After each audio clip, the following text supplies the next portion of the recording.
Indonesia adalah negara kepulauan terbesar di dunia. Terdiri dari 17.504 pulau, di mana 9.634 pulau diantaranya belum diberi nama, dan 6.000 pulau lainnya tidak berpenghuni. Hamparan pantai Indonesia sangatlah panjang, sekitar 81.000 km persegi atau hampir 25% panjang pantai di dunia. Dengan perairannya yang terbentang seluas 93.000 km persegi, tidak mengherankan Indonesia juga dikenal sebagai negara maritim terbesar di dunia. Dengan luasnya teritori yang dimiliki negara ini, Indonesia juga dilimpahi dengan berbagai keragaman di segala aspek kehidupannya, baik budaya, ras, suku bangsa, kepercayaan, agama, serta bahasa. Keragaman yang ada di Indonesia adalah kekayaan dan keindahan tersendiri bagi bangsa Indonesia. Keberagaman tersebut menjadi suatu kekuatan untuk bisa mewujudkan persatuan dan kesatuan nasional menuju Indonesia yang lebih baik. Namun, keindahan ini tentunya tak luput dari ancaman yang terus-menerus mengancam kesatuan. Oleh karenanya, Indonesia mempunyai Pancasila sebagai pondasi pengokoh bangsa ini. Pancasila merupakan ideologi negara Indonesia, yang berarti Pancasila digunakan sebagai dasar dalam pemikiran kebangsaan yang kita junjung tinggi selama ini. Sebagai ideologi negara, di baliknya terdapat sosok-sosok yang berperan penting, yakni pemuda-pemudi pengemban cita-cita bangsa. Indonesia memiliki 6 agama yang telah disahkan, yaitu Islam, Katolik, Protestan, Hindu, Buddha, serta Konghucu. Perbedaan agama ini bukan menjadi alasan bagi kita, Indonesia, untuk terpecah belah dan saling memaki. Namun, pada kenyataannya di bumi pertiwi, anak-anak tercintanya yang menghuni kerajaan Nusantara ini sering terlihat pertikaian, masalah, dan menjatuhkan suatu agama yang seharusnya kita jaga dan kita hargai dengan sepenuh hati. Mengapa kita tak memiliki rasa malu kepada Ibu Pertiwi yang telah rela membesarkan kita dengan keberkahannya dari Tuhan Yang Maha Esa? Tidak malukah kita sebagai generasi muda yang tidak bermoral, tidak berakhlak? Tidak seharusnya kita menodai berkah ini dengan tumpah darah yang melukai diri kita sendiri, menancapkan pisau di jantung kita sendiri.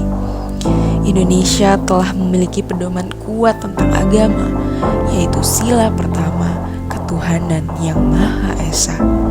Maka jadikan pedoman itu sebagai warga negara yang baik, sebagai anak kesayangan Ibu Pertiwi. Dengan adanya perbedaan agama ini, marilah kita jadikan ia satu dan padu, saling mendukung dan saling membantu. Karena perbedaan adalah alasan kita untuk saling mencintai dan saling menjaga.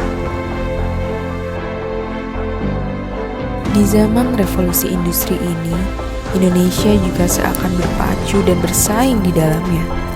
Tentu bukan saja hal positif yang bisa didapatkan, tapi juga negatifnya.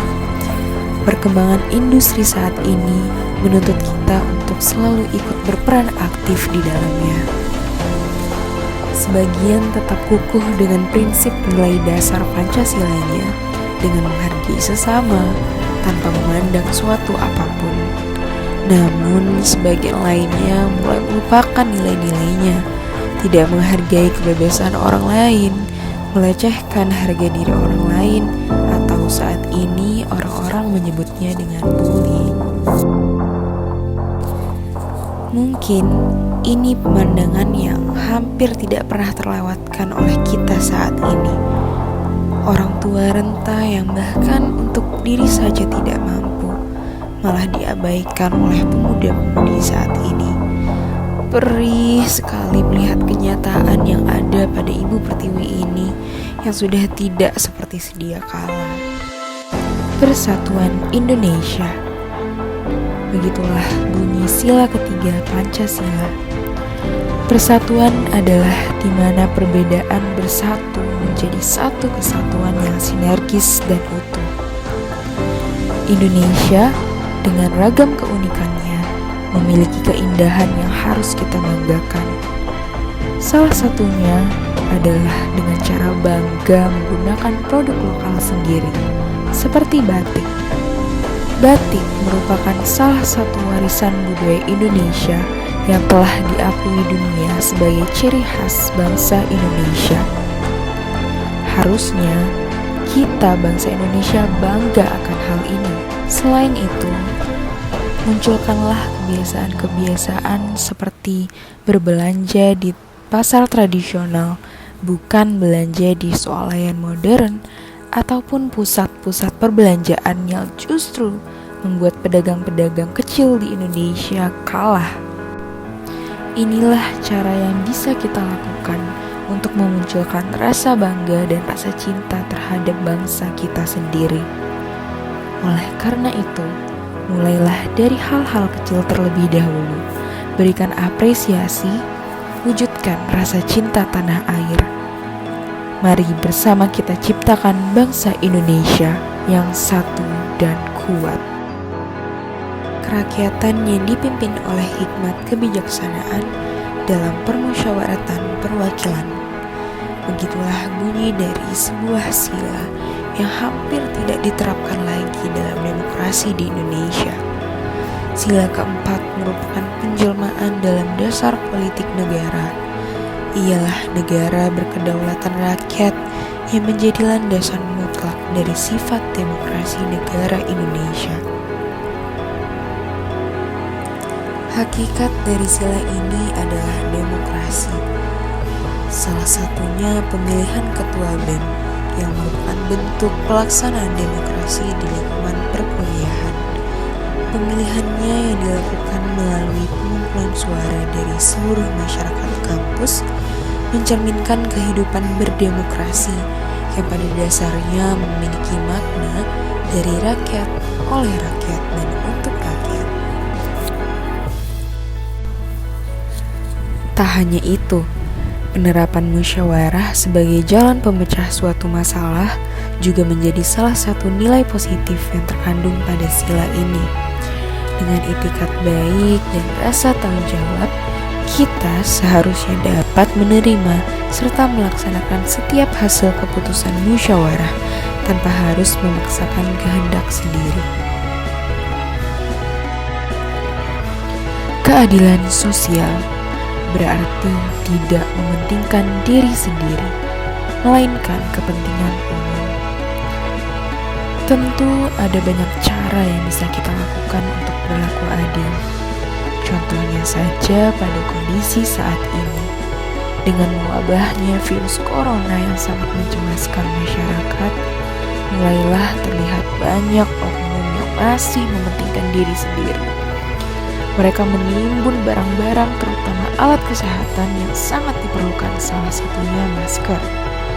Bahkan hand sanitizer kini dibanderol dengan harga yang sangat legit, sehingga tidak menimbulkan keadilan yang sama sekali dirasakan saat ini. Hal lainnya yang sangat sering terjadi di kehidupan kita sehari-hari adalah dari cara berpakaian dan bersikap. Terlihat adanya kesenjangan sosial yang sangat jauh antara golongan atas, menengah, atau bahkan golongan bawah. Tak seharusnya hal ini terjadi jika setiap rakyatnya menerapkan dengan baik setiap nilai-nilai di Pancasila. Mari kita bahu-membahu agar keadilan dapat tercipta. Cara paling mudah untuk kalangan mahasiswa dan pelajar adalah belajar dengan giat. Gali ilmu dan pelajari lebih dalam, agar kelak kita bisa jadi sesuatu yang dapat mengubah bangsa ini, bahkan dunia, menjadi lebih baik sesuai nilai-nilai luhur Pancasila.